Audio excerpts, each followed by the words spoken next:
Well, hello. The end of 2020 is upon us. Thank God.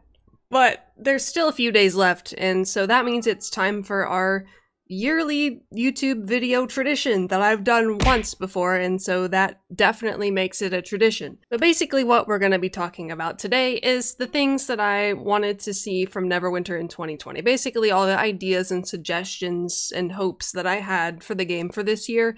We're going to talk about them, obviously, and then whether or not they actually happened or if a different version of them happened in some shape or some form. And that's about it. Yep, great explanation. To start things off, we're going to talk about the Stronghold, and I can just make this short and sweet and say that none of those ideas that I had for the Stronghold happened. But just on the off chance that you maybe haven't seen that video, basically what I wanted was an update to the guild events and then a Stronghold related dungeon. And for the rewards for the Stronghold events, I had an idea that was similar to how Barovia hunts used to work, and that you could get cards that would drop from, the BHEs, and then you could slot them into Marauders, which would give you like 3% more influence or whatever. They would apply to Dragonflight too as well. And yeah, that didn't happen, and I don't expect it to ever happen, but the Stronghold is just one good sad boy over in the corner, and hopefully it gets a little bit of love this year or next year, not this year. I mean, it would be nice to see it this year, but there's only like 4 days left in the year, so I find that highly unlikely. Anyways, it's time to talk about classes, because that's really all anyone cares about when it comes to the game, because you are a class. You are one singular class, or maybe many classes if you have alts, and that is just all you do all the time is be your class. So I find it interesting, some of my suggestions that I suggested last year became more relevant or more of a better idea now. I mean, they still haven't happened because no one ever listens to me. That was a joke, by the way. But I wanted role-based gear bonuses or an upgrade to gear that lets you swap between bonuses. So, for example, bonuses on gear that would give healers outgoing healing, or like an extra heal per encounter that you use that costs divinity, or like swap between bonuses so you could have the same piece of gear, but then as you switch Paragon paths, the bonus that is on it, you can change it. Man, I'm doing a great job at explaining things today. I also wanted more uses for rogues to disarm traps. I don't know if I care as much about that now as I did a year ago, but I do still think it would be cool. I mean, it's just kind of a cool little gimmick that they have that isn't very useful because everyone else can already see the traps. Rogues they just get a nice red outline around them, just in case you're blind. That's about it. But the main thing that I wanted as far as classes went was to have more information available easily inside the game, like the enemy counter stats and stuff, and to an extent I think that is still something that should be in the game. I mean, the tooltips on the stats are a lot better than they used to be, and they actually explain what they do, and they're actually a lot better in Mod 20 as well. Maybe I shouldn't have said that. Oh wait, no, it's fine, it's on preview. In fact, just the whole character screen, apart from the hit points, in my opinion, is better than it is right now. Like, I feel like the hit points just need to have that red bar, otherwise it's not real life. But that's just, like, my own stupid opinion. And the last thing for classes that I would have liked to see this year is some sort of movement speed bonus for Paladins, specifically healer Paladins, because they don't really get any way to go zoom zoom like the other classes do. I mean, I guess barbarian tanks don't really have a zoom zoom either, and fighter tanks, but Paladins are the only healer that can't go zoom zoom, so that's just even more unfair. I guess we'll talk about professions now. The only couple things that I really had suggestions-wise for professions was to put actual good gear and weapons into mastercrafting, which there are some better stuff. There is some better stuff in the... I don't know if they exist now or not, or if they're only in Mod 20. Anyways, I heard people talking about the newer Masterwork stuff on Mod 20 preview. So, I mean, I guess that's some improvement. It's just been an entire year, multiple years. I don't know how long it's been since master crafting stuff has been useful. I remember using bronze wood rings in mod 12 and 13. Maybe I used them up until mod 16. I don't know, but it's been a really long time, and that's just not cool when it comes to professions. More people should do professions. I say as I don't do professions. Great, I'm a great influence. Anyways, the only other thing that I suggested for professions was to have a professions-related event, and that was the ability to have good gear or items that are only craftable for a limited time, which I don't know how I feel about this, because in order for something to be desirable, it would have to be best in slot or really good looking to use as an appearance item. And as far as best in slot goes, if you have something that is best in slot that is only available for a limited time, people get really angry. Cough cough, storyteller journal, cough cough. So it would have to be like really cool appearance items, but I don't know how you would really make that into an event other than saying like professions weekend, craft limited time, blah blah blah set for, or that's still not really that exciting. I mean, I guess you could give a 50% off, what are those called? Materials to craft it. But then people would just always hoard for that event if they were interested in crafting, the same way that people used to always hoard their refinement gemstones for double refinement events back when it actually worked that way. I don't know, maybe this isn't actually a good idea after all. But that's what this video is about, going back and looking at what I thought about the game a year ago and seeing if my opinions have changed or if anything has happened. So this is a success already, even if I don't have any new opinions. So I have a whole section called Shops, and all it says is update to Zen Market, update to Vault of Piety, update to Wondrous Bazaar, and update to the Trade Bar Store. Now, I did note that that one, the Trade Bar Store, was actually happening in Mod 19, so that had already been spoken about a year ago. It's been a really long time. So that one actually happened. But the other three haven't really. I mean, the Zen Market's got some new stuff in it. It's been rearranged a little bit. It's better than it was, but I don't really know what else I would really want to see from it. So I guess I don't have anything else to say about that. But the Vault of Piety and the Wondrous Bazaar are still pretty outdated. And the easiest way to spruce those up is to just throw some really cool looking transmutes in there. Oh, sorry, appearance items in there. And then ta-da, you have a brand new updated system. I guess maybe you could update the potions in the Vault of Piety to go better with the newer stat system, and the Wondrous Bazaar can just have all that old nonsense taken out of it and put new nonsense in it. And then fix... I know the prices are supposed to sort of serve as a maximum price for those items so that they don't get super hyper inflated. That's what someone told me once, as far as like market potencies and stuff. But some of the prices are pretty outrageous for the value of the item that you're getting. That was my opinion last year, I think, and it's still my opinion now. So I guess nothing has changed, despite everything that has gone on this year. Okay, now we get into the actual juicy, important, and great stuff. The general section. The only important section other than classes if you don't care about anything else. So this is actually really interesting because of how Mod 20 is happening. The very first thing in my list of general ideas is to be able to convert duplicate companions into companion XP tomes, which I thought was a genius idea. I mean, it still kind of is a genius idea. The only thing is, in Mod 20, you're not gonna get companion XP anymore. Your companions aren't gonna level up ever.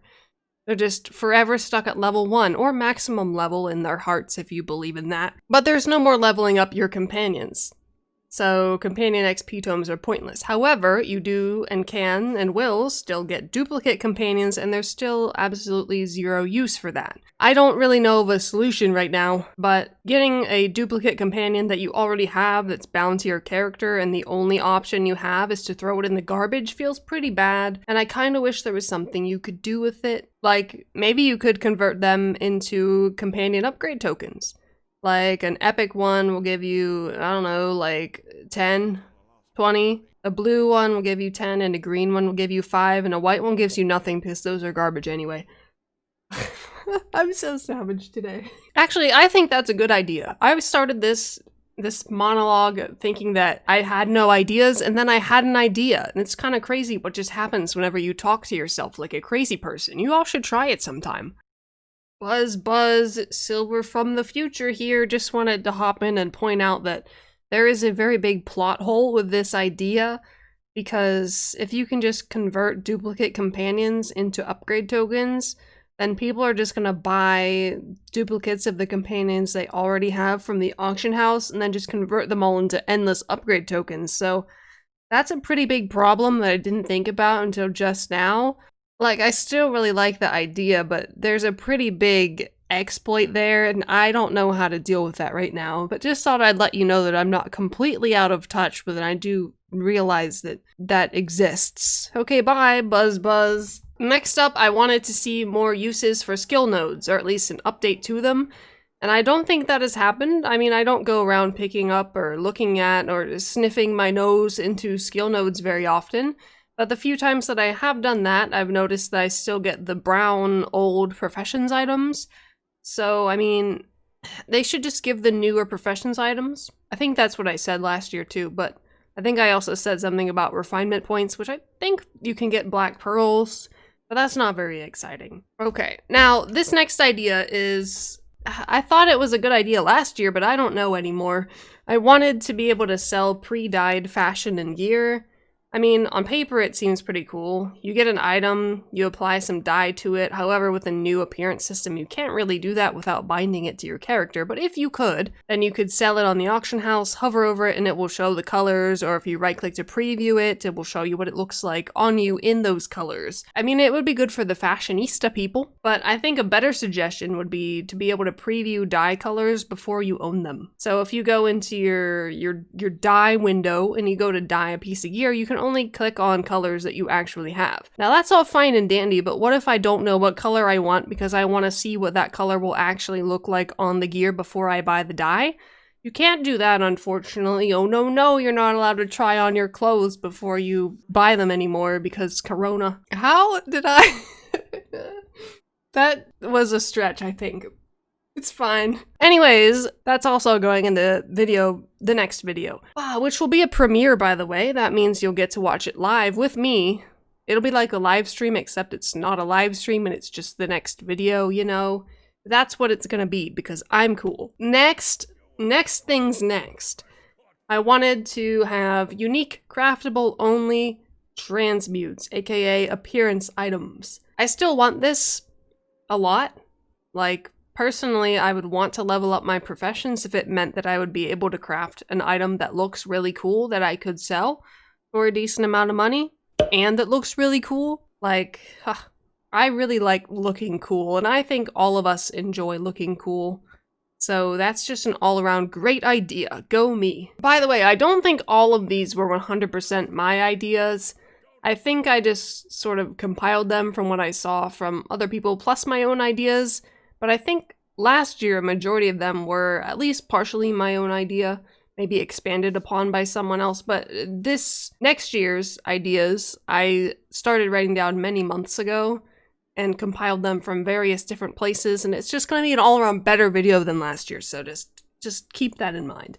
Right. I wanted to see more puzzles or more interactability in contents, like quest instances that require you to solve a puzzle, or a dungeon, like complete the monument type of puzzle thing that you do to unlock a final area or a final boss or a secret boss even. But I remember I talked about this with a dev once and they said, well, it's not gonna be accessible to everyone because I don't remember exactly what he said. But puzzles are just kind of a one and done thing also. Like, you do them once you figure it out, you just kind of know, and it kind of loses its charm, I guess, in a way, which makes sense. I don't know how you would really implement something like that, but it would be cool. Okay, one more section to go, and that's the quality of life section. These are the changes that we all love to see, except these are not changes. They're just kind of things that I would like to happen, but have not happened. And maybe will not happen. I don't know. I don't work here. Now, these I've seen suggested a ton of times by a ton of people. And the first one is having a quest item section in your inventory, like either a tab or just a section in the useful items tab, because there's a ton of space in there. And you could really easily just have all your quest items, like your portal stones for River District, your River District currency, your quest items, you know, the things you pick up that got the exclamation point on them. Sometimes you get those, you could put those in there. You could put like your wanted posters from Barovia. You could put, there's some quests in Barovia that give you items like doll heads or like body parts or something. I don't remember. But there's a whole bunch of stuff that could go in there, and that would really help with inventory management as well. So it would be pretty great. Next up, being able to select multiple mails at once to delete or collect items would be fantastic. And I would also like to have the year added to the dates in the mails, because some of us have mails that go back more than 1 year, and we have to count the months to know, like, see how many times June shows up before we know what year it is. Imagine like actually having to count to figure out what year you're in. Man, that's so much work. But yeah, being able to select multiple mails at once would be great, especially for auction house items, but even if you're just trying to clean out your mail, it would be pretty great. So yeah. So next is a few things that I thought were a bigger problem than they actually were, apparently, or maybe they just don't exist anymore. I guess we'll see. But I had that I wanted to see less delay after crowd control ends, like shielding on a paladin, for example. That was what I wrote. I remember when I actually like used my shield to tank something once, and I would get knocked back, and then by the time my character actually got up, you know, that takes forever as it is because paladins are heavy, there was still like a delay before I was able to raise my shield again to block something else, even though my character appeared to be standing and ready to attack. And I can't say if that still happens because I don't pay attention, to be honest, and I haven't had that situation of repeated CC happen to me recently, but I do know that it was an issue for me last year. Same thing with a larger window of CC immunity for Warlock Shadow Slip. I specifically remember talking about expeditions where you had those, what were they called? Banes? I think those little like circle rune things that you would step on and they would send you flying and give you a debuff or something. It was almost impossible to avoid getting hit by one of those if you managed to walk into it as a warlock, just because you just weren't CC immune for long enough in order to not get hit by it. And it was really annoying, and I know that I wasn't the only one who talked about that, but I haven't played my warlock in about 6 months, since Mod 19 came out. So I can't say if that's really still a thing or not, but I don't think they've changed it at all, so it probably is. Now, last but certainly not least is the collections menu. The only thing I wanted to do with collections was to add a search bar, and I still think that's a fantastic idea, because sometimes you want to know, you're looking for something, you know what the item is called, you might even know what the item looks like, but you just don't know where it comes from, so you have no idea where to look in collections in order to figure that out. So having a search bar where you could type in like ring of blah blah blah +5, ring of bell +5, if you don't know where that comes from, you type it in and then, oh look, it shows up, and you click on it, and then it shows up under the Avernus section in Bell or wherever it actually shows up. You know what I mean. It would be pretty great quality of life adjustments. Anyways, that is all the stuff that I wanted to see this year from Neverwinter in 2020. I don't know if all of them are still the greatest ideas. I don't know if I still agree with all of them, but I can say that almost none of them have actually happened.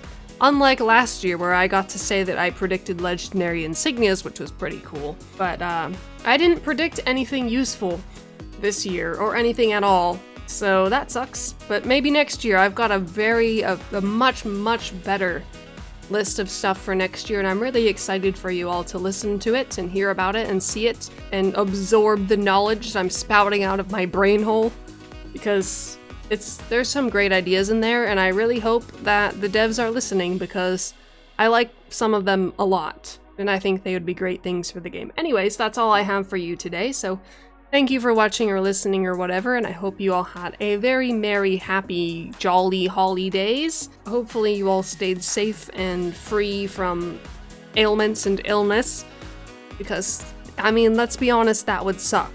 You can look forward to seeing me again on New Year's Eve, because that's when the next video is going to be released, and I'll see you then. Okay, bye!